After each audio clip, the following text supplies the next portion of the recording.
Every 4th of July, the skies over America explode with color. Thunderous booms echo through cities and small towns, and for a moment, it feels like the whole country is looking up together.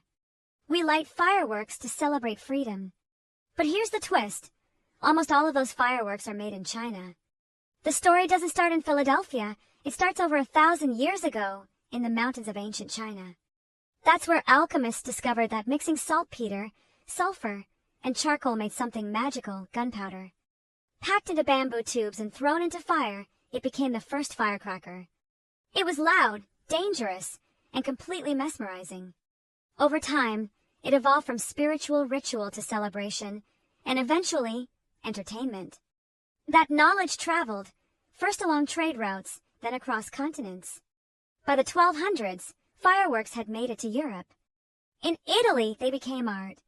By the 1600s, they crossed the Atlantic with settlers and sailors. The first fireworks in the American colonies? 1608, Captain John Smith lit some off in Virginia to impress native leaders. But the tradition we know today started with a revolution. On July 4th, 1777, 1 year after the Declaration of Independence, Philadelphia celebrated with parades, bonfires, 13 fireworks, one for each colony, and a sky full of sparks. Even before that, John Adams had imagined it. He wrote to his wife that America's independence should be remembered with illuminations from one end of his continent to the other. And he was right. Fireworks became a fixture. From farm towns to big cities, from front yards to national monuments, they lit up every kind of American sky. But here's the thing, over 90% of those fireworks are still made in China. Even the biggest American fireworks companies rely on Chinese factories, especially in Luoyang, a city known as the fireworks capital of the world. So while we celebrate independence, we do it with a product that's completely tied to global trade. And lately, that's gotten complicated. With new US-China tariffs in 2025, fireworks were hit hard.